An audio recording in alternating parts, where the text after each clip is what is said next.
Hello everyone.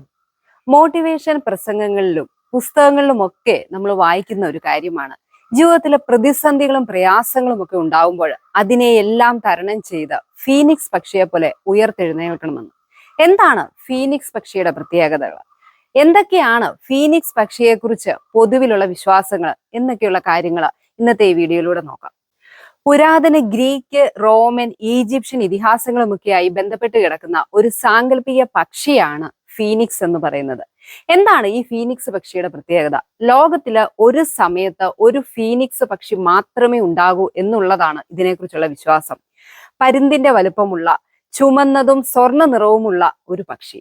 ലോകത്തിലെ ഏറ്റവും ശക്തിയുള്ള പക്ഷിയായിട്ടാണ് ഫീനിക്സിനെ കരുതപ്പെടുന്നത്. അതോടൊപ്പം തന്നെ ഏറ്റവും ഉയരത്തിൽ പറക്കാനും ദീർഘനേരം പറക്കാനും കഴിവുള്ള പക്ഷി. എന്നാൽ ഫീനിക്സിന്റെ ഏറ്റവും വലിയ പ്രത്യേകതയായിട്ട് കരുതപ്പെടുന്നത് അതിന്റെ ജീവിത ദൈർഘ്യമാണ്. ഏകദേശം 500 വർഷത്തോളം ജീവിക്കാൻ കഴിവുള്ള പക്ഷിയായിട്ടാണ് ഫീനിക്സിനെ കരുതപ്പെടുന്നത്. ഈ 500 വർഷം പൂർത്തിയായി തന്റെ ജീവിതത്തിന്റെ അവസാനത്തോടടുക്കുമ്പോൾ ഫീനിക്സ് പക്ഷി ഒരു കൂടുണ്ടാക്കും. സുഗന്ധദ്രവ്യങ്ങളുടെ കമ്പുകൾ കൊണ്ടുണ്ടാക്കിയ കൂട്ടിൽ തന്റെ അവസാന നിമിഷം ചെലവഴിക്കുന്ന ഫീനിക്സ് പക്ഷി മരണത്തിന്റെ ആ ഒരു സ്റ്റേജിലേക്ക് പോകുന്നത് സ്വയം കത്തി എരിഞ്ഞുകൊണ്ടാണ്. എന്നാൽ ഇവിടം കൊണ്ടും തീരുന്നില്ല ഫീനിക്സ് പക്ഷിയുടെ പ്രത്യേകത.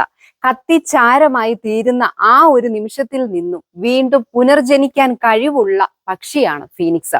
ഇതാണ് നമ്മൾ ഫീനിക്സ് പക്ഷിയെക്കുറിച്ച് പൊതുവിൽ പറയുന്നത്. ചാരത്തിൽ നിന്നും ഉയർത്തെഴുന്നേൽക്കാൻ കഴിവുള്ള പക്ഷി. ഉയർത്തെഴുന്നേൽപ്പിന്റെ ജീവിതത്തിൽ പുതിയ പ്രതീക്ഷ നൽകുന്നതിന്റെയൊക്കെ പ്രതീകമായിട്ടാണ് ഫീനിക്സ് പക്ഷിയെ കരുതുന്നത്. ഫീനിക്സ് പക്ഷിയുമായിട്ട് റിലേറ്റ് ചെയ്ത് ഒരുപാട് കഥകള് പ്രചാരത്തിലുണ്ട്. അതിൽ ഏറ്റവും പ്രധാനപ്പെട്ട ഒരു കഥയെന്ന് പറയുന്നത്, ഒരിക്കൽ ഫീനിക്സ് പക്ഷിക്ക് ഒരു മോഹം, സൂര്യന്റെ അടുത്ത് എത്തണം, സൂര്യനെ കീഴടക്കണമെന്ന്. അതിനുവേണ്ടി വളരെ ഉയരത്തിൽ പറക്കാൻ കഴിവുള്ള ഫീനിക്സ് പക്ഷി സൂര്യന്റെ നേരെ പറക്കാനായിട്ട് ആരംഭിച്ചു. എന്നാൽ പകുതി ദൂരം എത്തിയപ്പോഴേക്കും ഫീനിക്സ് പക്ഷി കത്തിച്ചാരമായി ഭൂമിയിലേക്ക് പതിച്ചു. എന്നാൽ ആഗ്രഹിച്ചത് നേടണമെന്നുള്ള തീവ്രമായ ആഗ്രഹത്തിന്റെ പുറത്ത് വീണ്ടും ആ ഫീനിക്സ് പക്ഷി പുനർജനിക്കുകയും വീണ്ടും സൂര്യന്റെ നേരെ തന്റെ പ്രയാണം ആരംഭിക്കുകയും ചെയ്തു എന്നാണ് ഐതിഹ്യം.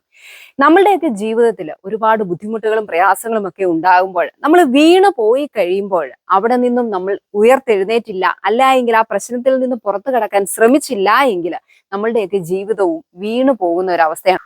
ഫീനിക്സ് പക്ഷിയുടെ കഥയും നമ്മളെ പഠിപ്പിക്കുന്നത് ഇത് തന്നെയാണ്. ജീവിതത്തിൽ എന്തൊക്കെ പ്രതിസന്ധികൾ ഉണ്ടായാലും ഒരു കാര്യം നേടണമെന്ന് നമ്മൾ അതിതീവ്രമായി ആഗ്രഹിച്ചാൽ ആ ലക്ഷ്യത്തിലേക്ക് നമ്മൾ യാത്ര തുടരുക തന്നെ വേണം. ആ യാത്രയിൽ ഒരുപാട് പ്രതിസന്ധികളും നമ്മൾ വീണു പോകാനുള്ള സാഹചര്യങ്ങളും ഉണ്ടായാലും അവിടെ നിന്നെല്ലാം ഉയർത്തെഴുന്നേറ്റ് ലക്ഷ്യത്തിലേക്ക് കുതിക്കുക എന്നുള്ള പാഠമാണ് ഫീനിക്സ് പക്ഷി നമ്മെ പഠിപ്പിക്കുന്നത്.